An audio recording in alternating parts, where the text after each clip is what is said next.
बचपन से ही रमेश और सुरेश दोनों भाइयों के बीच हर चीज को लेकर कंपटीशन है। दोनों भाइयों की बनती नहीं है। ऐसे ही वो दोनों बड़े होते हैं और सुरेश को एक लड़की से प्यार हो जाता है। उस लड़की का नाम मिताली है। रमेश को मिताली से इतना प्यार हो जाता है कि वो घर में बिना कुछ बताए मिताली से शादी कर लेता है और मिताली को लेकर घर आता है।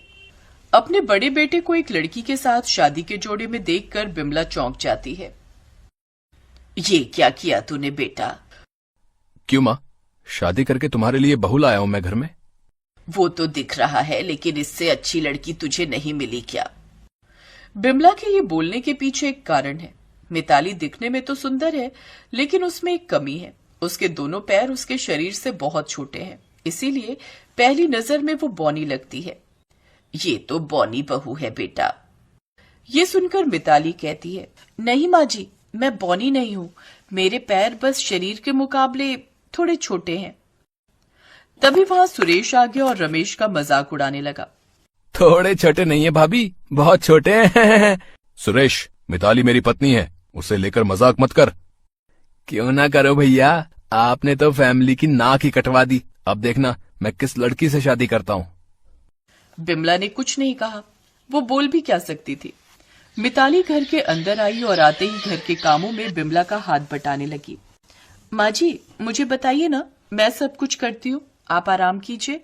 नहीं बहू, तुम अभी अभी आई हो तो क्या हुआ, मैं आज खाना बनाती हूँ। सुरेश ने मजाक उड़ाना बंद नहीं किया और रमेश के साथ उसका झगड़ा हो गया। उसी रात से सुरेश सोचने लगा, अब मुझे भी शादी कर लेनी चाहिए। मुझे ऐसी बीवी चाहिए जो भाभी को टक्कर दे सके। सुरेश अगले दिन काम पर चला गया और उसी दिन उसकी फैक्ट्री में एक नई लड़की आई। उस लड़की के पैर बहुत लंबे थे और इसीलिए उसे ये नौकरी मिली थी। उसका नाम मानसी था। मानसी सभी आदमियों से ज्यादा लंबी थी। उसे देखते ही सुरेश ने सोचा, अरे यार, मुझे इसी लड़की से शादी करनी है। इसके पैर कितने लंबे हैं, भाभी तो इसके सामने चींटी के बराबर है। सुरेश ने दूसरे ही दिन मानसी से अपने दिल की बात कह दी। मानसी भी राजी हो गई। लंबे पैरों की वजह से उसकी शादी नहीं हो रही थी, इसीलिए उसे पेट चलाने के लिए ये नौकरी करनी पड़ रही थी। वो एक ही सेकंड में शादी के लिए मान गई और उसी दिन सुरेश ने उससे शादी कर ली। घर के बाहर आकर वो दरवाजे पर दस्तक देने लगा और मन ही मन सोचने लगा, अब होगी असली टक्कर। मेरी बीवी के साथ भाभी। छोटे पैरों वाली भाभी को तो ये एक ही सेकंड में दबोच लेगी। बिमला ने दरवाजा खोला और वो खड़ी की खड़ी रह गई। ये कौन है बेटा? ये आपकी छोटी बहू है माँ। लेकिन इसका चेहरा कहाँ है? पैर नीचे के माले पर और चेहरा दूसरे माले पे। इसके पैर इतने लंबे कैसे हैं? नमस्ते माँ जी। बिमला को प्रणाम करने के लिए मानसी झुकने की कोशिश करने लगी, लेकिन पैर उतने लंबे होने की वजह से वो झुक नहीं पाई। अरे रहने दो, प्रणाम करने की कोई जरूरत नहीं है। मेरी एक बहू के पैर छोटे हैं और एक बहू के लंबे। अच्छे नमूने हैं सब के सब। बिमला को कुछ समझ में नहीं आ रहा था। बहुओं को लेकर उसके कुछ सपने थे, लेकिन उसकी दोनों बहुओं में से एक भी नॉर्मल नहीं है। उधर सुरेश बहुत खुश होने लगा। वो रमेश से कहने लगा, क्यों भैया, कैसी लगी मेरी चाल? अब मेरी बीवी के सामने आपकी बीवी तो चींटी लग रही है। अरे चुप रह, मेरी बीवी फिर भी ठीक है। तेरी बीवी तो जिराफ लग रही है, जिराफ। उधर दो भाइयों की लड़ाई देखकर दोनों बहुएं भी एक दूसरे से लड़ने लगी। ए चीटी की बच्ची, चल काम कर, नहीं तो अपने लंबे पैरों से एक लात मारूंगी। क्या तू लात मारेगी मुझे? जिराफ की बच्ची कहेंगी। शैतान की तरह लंबे पैर हैं तेरे, और तेरे पैर तो चींटियों से भी छोटे हैं। तुझे तो किसी चिड़ियाघर में होना चाहिए, और तुझे तो जंगल में होना चाहिए। जंगल में तू इंसानों के बीच रहने के लायक नहीं है। इसी तरह घर में शब्दों की बारिश चलने लगी और इससे बिमला परेशान हो गई। यहाँ तो जैसे सर्कस लग गया है। पहले मेरे दोनों बेटे आपस में लड़ते थे, अब दोनों बहुएं भी लड़ने लगी हैं। एक लंबे पैर वाली और एक छोटे पैर वाली। हे भगवान, मैं कहाँ जाऊं? मुझे ऐसी बहुएं नहीं चाहिए। बिमला ने चिल्लाकर ये बात कही। ये सुनते ही सभी चुप हो गए। ये क्या कह रही हो माँ? मैं मिताली से प्यार करता हूँ। हाँ, मैं भी मानसी से प्यार करता हूँ। प्यार गया भाड़ में। मुझे इस घर में नमूने नहीं चाहिए। ये मेरा घर है। अगर ऐसी ही बीवी चाहिए तो तुम दोनों इस घर से निकल जाओ, नहीं तो इन्हें इनके मायके रख कर आओ। बिमला ने ये कह दिया और अपने कमरे में चली गई। बिमला गुस्से में जो कहती थी बाकी लोगों को वही करना पड़ता था, नहीं तो घर में कलेश हो जाता था। ये बात रमेश और सुरेश को अच्छी तरह से पता थी, इसीलिए वो डर गए। मानसी और मिताली अगली सुबह मायके जाने के लिए रात को ही बैग पैक करने लगी, लेकिन रात को ही जोरदार तूफान आ गया। बिमला का घर बहुत पुराना था, तूफान की वजह से घर का एक हिस्सा टूट गया। अगली सुबह बिमला सर पर हाथ रख कर बैठ गई। ये घर मेरे पति की आखिरी निशानी है, अब ये भी टूट गया, अब क्या होगा। तभी बिमला की दोनों बहुएं आई और कहा, चिंता मत कीजिए माँ जी, हम दोनों ठीक कर देंगे सब कुछ। लेकिन कैसे? इस घर का दूसरा माला कैसे ठीक होगा? मिस्त्री को बुलाने के पैसे नहीं है मेरे पास। हम हैं ना माँ जी, आप बस देखते जाइए। मानसी और मिताली एकजुट हो गई। मानसी लंबी थी, मिताली नीचे से घर ठीक करने लगी और मानसी दूसरा माला ठीक करने लगी। इसी तरह कुछ ही घंटों में घर ठीक हो गया। बिमला की जान में जान आई। उसने कहा, इसी तरह तुम सभी मिलजुल कर रहोगे तो कितना अच्छा होगा। दोनों के पास अपनी अपनी खूबी है, उसे लेकर लड़ाई मत करो। उसी खूबियों को लेकर एक दूसरे की मदद करो, देखना काम कितना आसान हो जाएगा। तो आप हमें मायके नहीं भेजोगे ना माँ जी? नहीं बहू। सच? हाँ सच। तुम दोनों जैसी भी हो मेरी बहू हो, और अगली बार तूफान आएगा तो घर कौन ठीक करेगा? हाँ। इसी तरह दोनों बहुओं में दोस्ती हो गई। रमेश और सुरेश की लड़ाई भी खत्म हो गई। मानसी मिताली की मदद करने लगी और मिताली मानसी की। इसी तरह वो सब खुशी खुशी रहने लगे।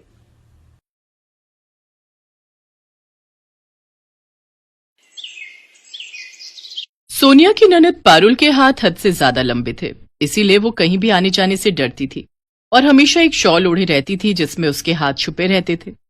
सोनिया की नई नई शादी हुई थी। जब उसने शादी के बाद ये सब देखा तो उसका मन बहुत दुखी हुआ।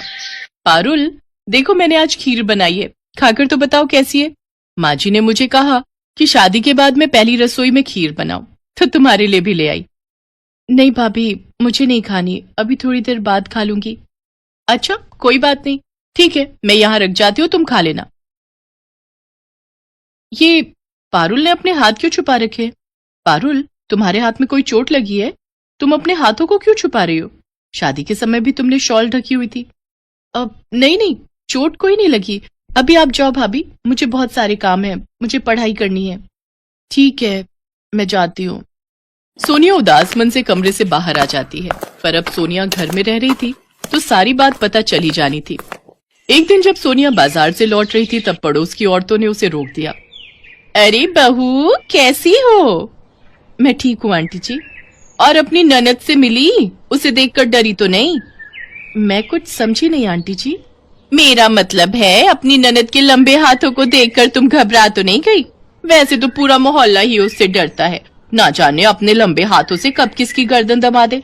तुम बचकर रहना, देखने में बहुत अजीब सी है वो। अरे कैसी बातें कर रही हो विमला बहन, अब बहू घर में आई है तो सबसे पहले ये बात उसे ही पता चली होगी।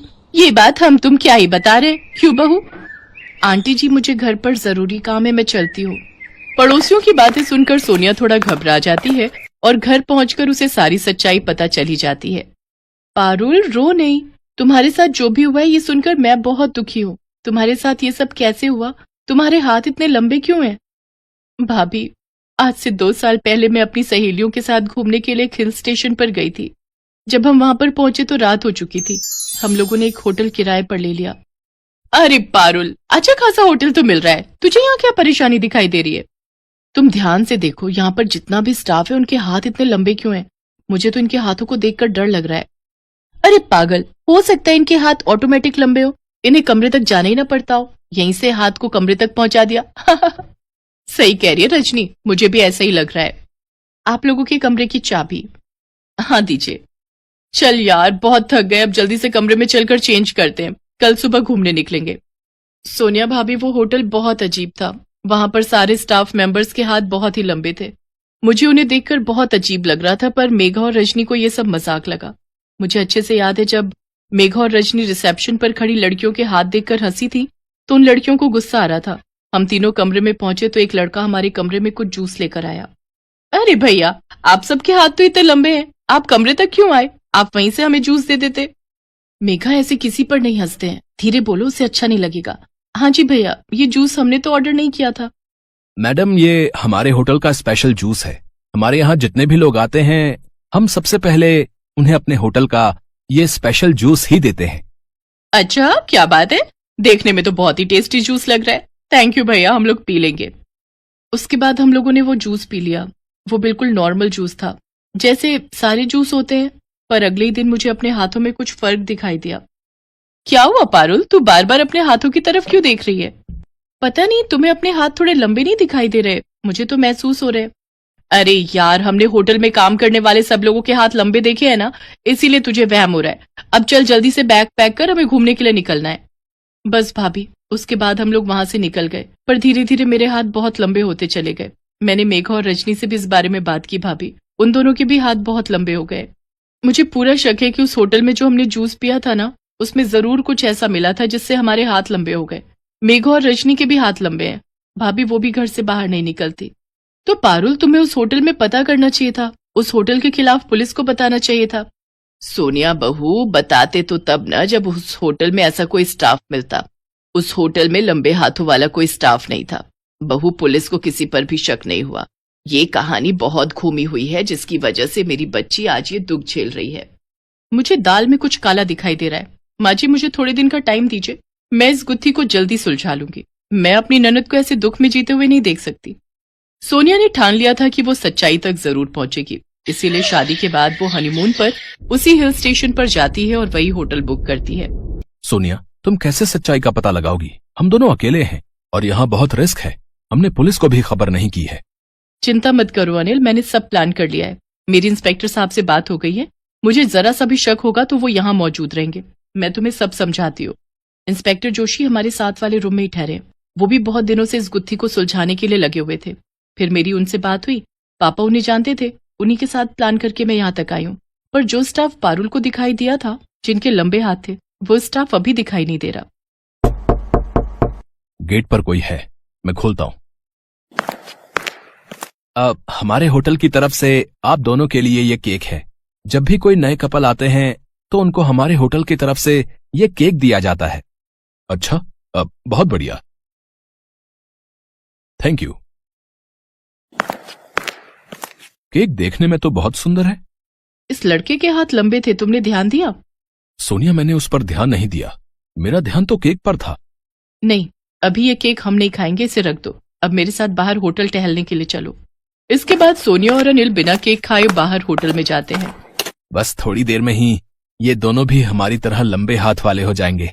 मैं उन्हें केक देकर आया हूँ जिसमें वो दवाई मिली है जिससे हाथ लंबे हो जाते हैं। सही किया। इन लोगों को ये पता ही नहीं है कि लंबे हाथ वाला स्टाफ सिर्फ रात में ही ड्यूटी करता है, और जो भी रात में इस होटल में आता है वो अपने हाथ लंबे करके ही जाता है। सोनिया पहले ही इंस्पेक्टर जोशी को फोन कर चुकी थी। इंस्पेक्टर जोशी ने अपनी पूरी टीम को उस होटल में बुला लिया और कुछ ही देर में उस होटल के स्टाफ की सारी पोल खुल गई। हमें माफ कर दीजिए, हमसे गलती हो गई। गलती हो गई? आज तुम्हारी वजह से मेरी अपनी ननद दुख से गुजर रही है। तुम लोगों ने ये गलत दवाई खिलाकर मेरी ननद और उसकी सहेलियों के हाथ लंबे कर दिए। तुम लोग ऐसा क्यों करते हो? हम ऐसा इसलिए करते थे ताकि हमारे होटल में लोगों की भीड़ लगे। हमारे लंबे हाथ वाले स्टाफ को देखकर ज्यादा से ज्यादा लोग आए, इसलिए हमने एक ऐसी दवाई ली जिससे हमारे हाथ लंबे हो गए, और धीरे धीरे ये लंबे हाथ हमारी परेशानी बनने लगे। लोग हमसे डरने लगे और हमारे होटल में सबने आना बंद कर दिया। हमें अपने आप से नफरत होती है कि हमने अपनी गलती से ही अपने हाथ लंबे किए, पर हम अपनी नफरत दूसरों पर डालने लगे। हम चाहते थे कि जैसे हम बने हैं वैसे ही और लोग भी बन जाएं। अब तुम सब जेल जाओगे और ये होटल बंद हो जाएगा। तभी वहां एक जादूगर आता है। घबराइए नहीं मैडम, आपकी ननद के हाथ बिल्कुल ठीक हो जाएंगे। लंबे हाथ करने वाली दवाई अगर इनके पास है तो मेरे पास हाथों को छोटा करने वाली दवाई है, पर मैं ये दवाई इन सबको नहीं दूंगा क्योंकि इन्होंने गुनाह किया है। ये दवाई आप अपनी ननद को खिला दीजिएगा, उसके हाथ पहले जैसे हो जाएंगे। मैं भी इस होटल में इसी रहस्य को जानने के लिए आया था क्योंकि मेरी खुद की बहन के साथ ऐसा हादसा हो गया, पर मेरे पास तो ये दवाई थी, मैंने उसे ठीक कर दिया था। पर मैं चाहता था कि और लोगों के साथ ऐसा गलत ना हो और इनकी सच्चाई सबके सामने आ जाए। कुछ लोग ऐसे होते हैं जिनके खुद के साथ गलत होता है तो वो चाहते हैं कि दूसरों के साथ भी उनके जैसा ही गलत हो। Thank you sir, thank you so much. Hotel के स्टाफ को सजा हो जाती है और वो होटल हमेशा के लिए बंद हो जाता है। जादूगर की दी हुई दवाई से सोनिया की ननद के हाथ पहले जैसे ठीक हो जाते हैं। मेघा और रजनी को भी पारुल वो दवाई देती है। मेघा रजनी भी पहले जैसी ठीक हो जाती हैं। आज सोनिया के कारण उसकी ननद पारुल के हाथ बिल्कुल ठीक हो गए थे और उसके जीवन में खुशियां फिर से लौट आई थी। थैंक